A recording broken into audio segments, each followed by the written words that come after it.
Hello, good evening, and welcome to TC Network. I am Tingnay Tim Hoki bringing you today's news. Today's top headlines include Kuki Inpi Manipur refutes about boulder fencing along Indo-Myanmar. Mayday militant group CORCOM boycotts Indians Republic Day. 1,513 cases of JN1 variant detected in India, says INSACOG. News in details. The Kuki Inpi Manipur made a press release yesterday, that is 21st January, regarding their disapproval of the abrupt decision to implement boulder fencing along the Indo-Myanmar border. The press release states that the Kuki Inpi Manipur profoundly dismayed by the abrupt decision to implement boulder fencing along the Indian-Myanmar border, coupled with the move for suspension of the free movement regime. These unforeseen developments have prompted a profound sense of concern within the Kuki-Zo community amidst the continuous aggression against our people. The Kuki Inpi Manipur has consistently asserted that the ongoing crisis in the Manipur region is a state-sponsored and pre-planned ethnic cleansing directed against the Kuki-Zo people. Consequently, the Chief Minister, Mr. Biren Singh's allegations attributing the misuse of the free movement regime to insurgents from Myanmar, illegal immigrants and drug traffickers crossing into Manipur to foment trouble is but a futile attempt to obscure the genuine roots of the ethnic conflicts plaguing the Manipur region.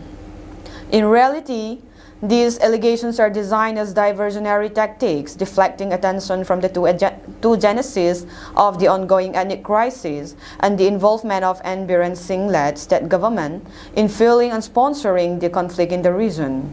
Moreover, this move could also be perceived as a distraction by the Manipur state government, potentially to provide an opportunity to the Mayday state forces and valley-based insurgent groups, VBIGs, to carry out further aggressions against the Kuki-Zo people. The press release further states that, furthermore, the president plea by the Manipur state government for boulder fencing is rather aimed at deceiving the government of India to endorse its chauvinistic agenda against the Kuki-Zo people. This plea also seeks to mask the erosion of democracy and constitutional norms within the state of Manipur under the leadership of Mr. Biren, leading to unprecedented devastation in the Manipur region. The complete breakdown of law and order, coupled with the tyrannical, totalitarian and oppressive rule of N. Biren Singh against the Kuki-Zo community, poses a direct challenge to the constitutional values and principles of our great country. Therefore, the crisis demands a thorough understanding of its origins to formulate a pragmatic response aimed at restoring peace, normalcy, and stability in the region. In light of these pressing concerns, the Kuki Inpi Manipur earnestly appeals to the government of India to releases these concerns of action. It is crucial to recognize that boulder fencing will not address the complex challenges fueling the ongoing crisis. Instead, we implore the government to redirect its attention towards putting an end to the targeted ethnic persecution unleashed by the Manipur government upon the Kuki-Zo people.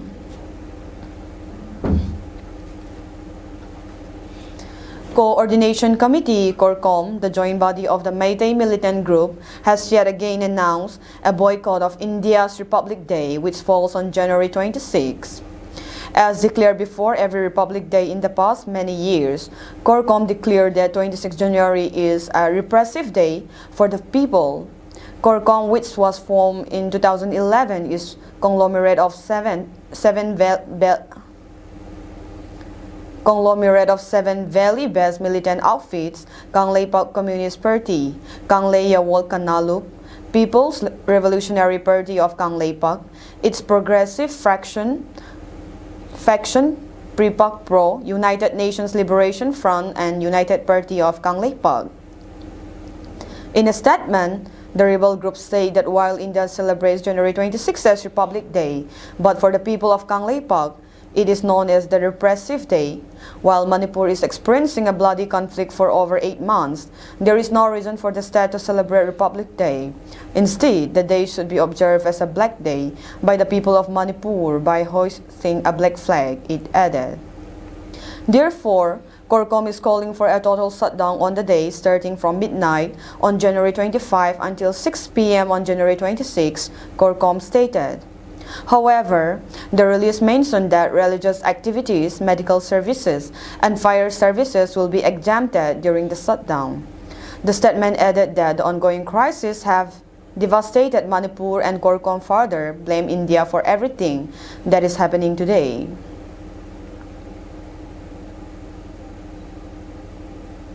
According to the INSS-CoG data, Maharashtra has recorded the highest number of JN1 cases at 382, followed by Karnataka at 249. Andhra Pradesh recorded 189 JN1 cases, while Kerala registered 156 cases of the variant, and Gujarat recorded 126 such cases. West Bengal recorded 96 JN1 cases, Goa 90, and Tamil Nadu 89. Rajasthan has recorded 38 JN1 cases, Telangana recorded 32, Chhattisgarh 25, Delhi 21, Uttar Pradesh 9, Haryana 5, Odisha 3, and Uttarakhand, Manipur, and Nagaland 1 each, according to the data assessed by PTI. The center has asked the states and union territories to maintain a constant vigil amid an uptick in the number of COVID cases and the detection of the JN1 subvariant in the country. The World Health Organization has classified JN1 as a separate variant of interest, given its rapidly increasing spread, but said it poses a low global public health risk. The JN1 subvariant of the coronavirus was previously classified as a variant of interest as part of the BA.2.86 sublineages. The parent lineage that is classified as VOI, the war body said. The state have also been asked to regularly monitor and report district-wide cases of influenza-like illness and severe acute respiratory illness from all health facilities for an early detection of a rising trend of COVID cases. Influenza-like illness symptoms include fever, chills, cough, sore throat, body aches, fatigue, and sometimes diarrhea and vomiting. These symptoms resemble those of influenza, but can also be caused by other respiratory viruses. To stay safe from COVID-19, practice frequent hand washing with soap, maintain social distancing, and wear masks in crowded or enclosed spaces. Stay updated on vaccination schedules and get vaccinated for added protection. Avoid large gatherings, especially indoors, and prioritize outdoor activities. Monitor your health for symptoms and seek testing if needed. Follow guidelines from health authorities. Adhere to quarantine or isolation protocols if necessary, and stay informed about the virus' latest developments. Combining personal precautions with community efforts help reduce the risk of transmission and safeguards both individual and public health. 10 like-minded political parties led by Congress leader Okrami Bobby Singh met Chief Minister N. Biren Singh, demanding to arrange a meeting with Prime Minister Narendra Modi.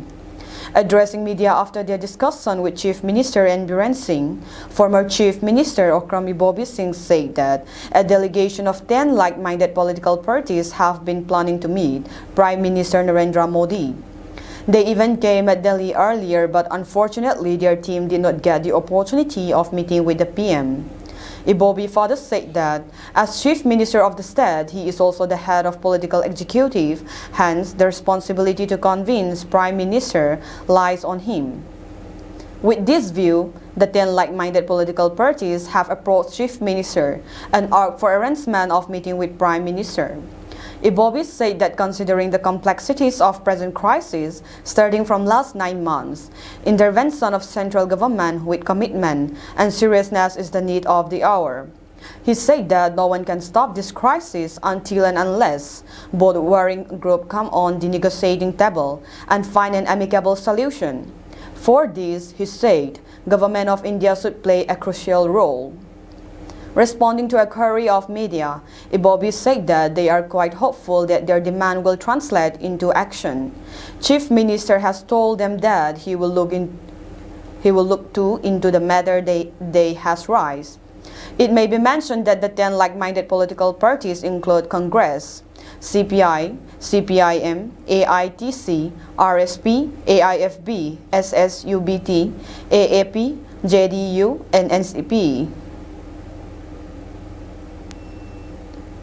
The Alliance of Socialist Unity, Kanglei Pak, has declared a total shutdown across all regions of Manipur on January 26, coinciding with India's Republic Day, from 6 a.m. to 6 p.m.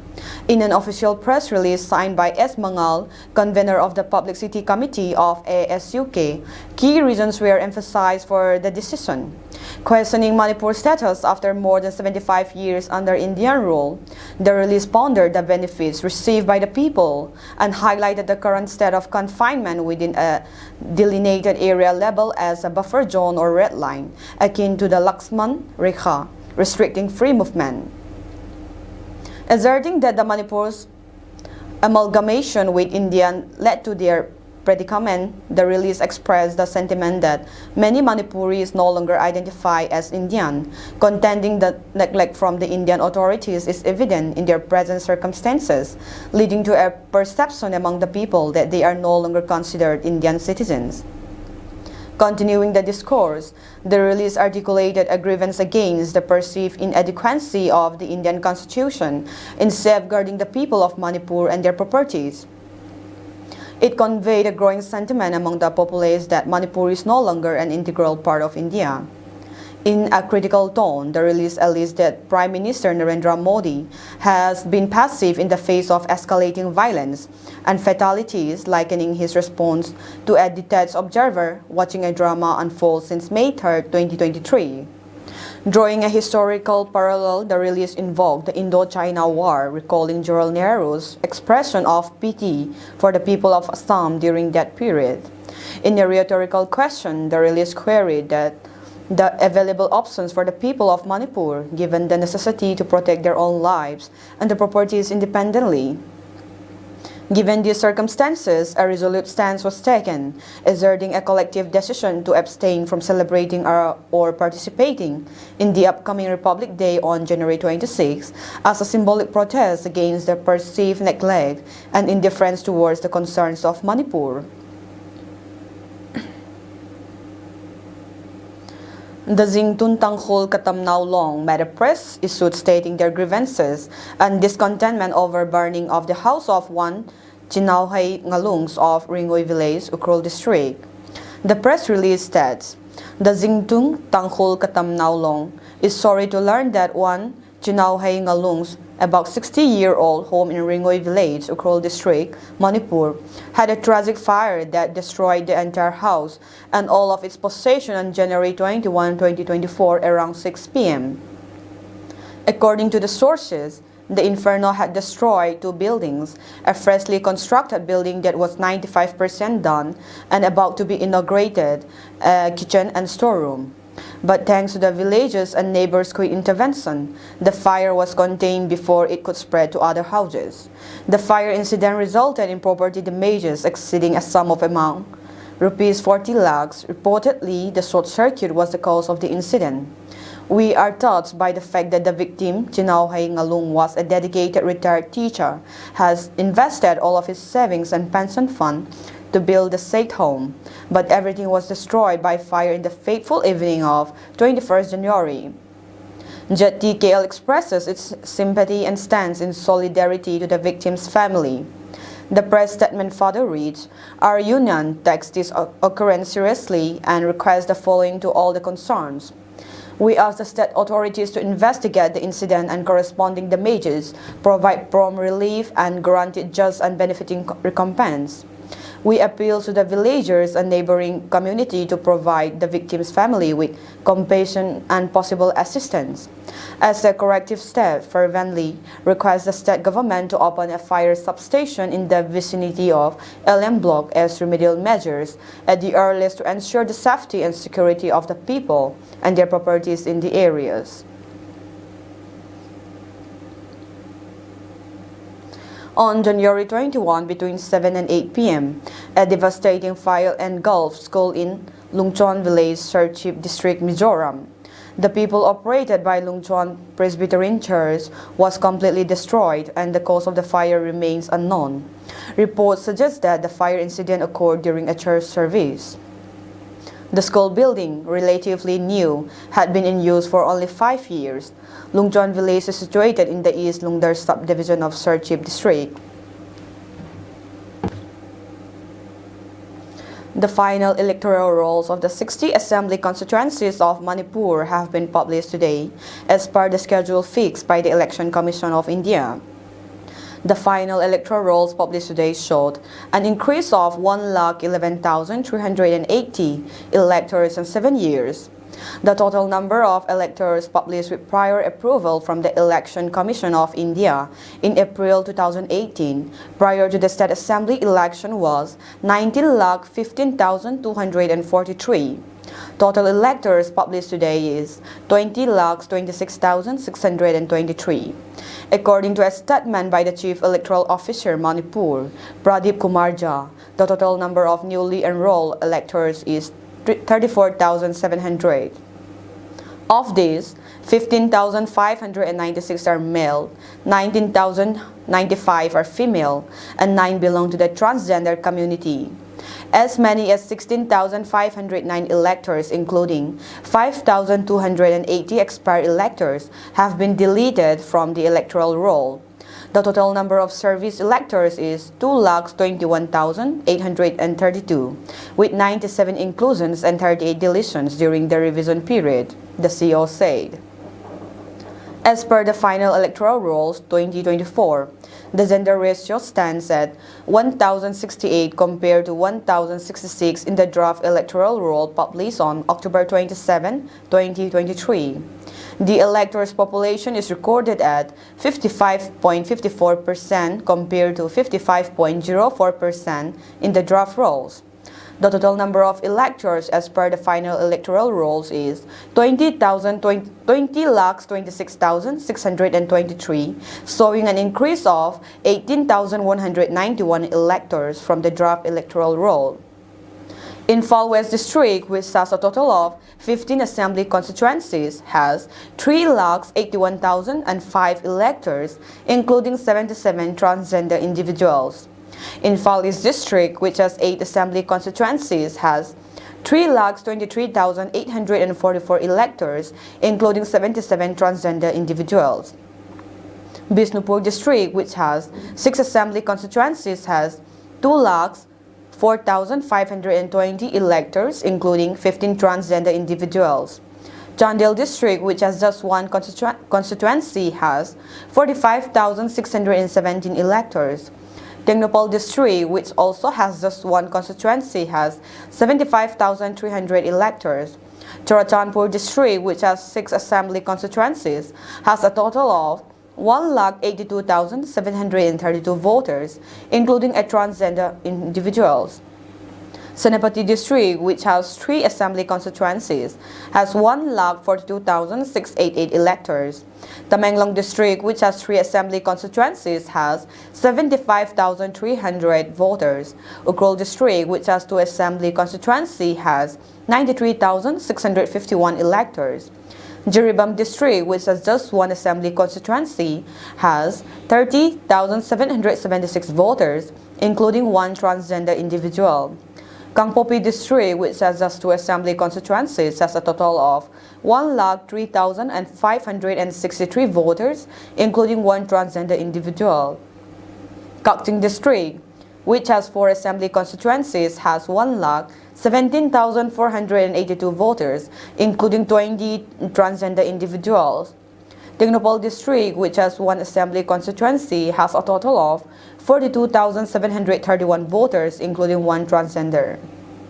Kamsong District, which has 1 assembly constituency, has 34,907 voters. Nonay District has 1 assembly constituency and a total of 29,438 voters. Fairjol District, which has 1 assembly constituency, has a total of 34,897 voters.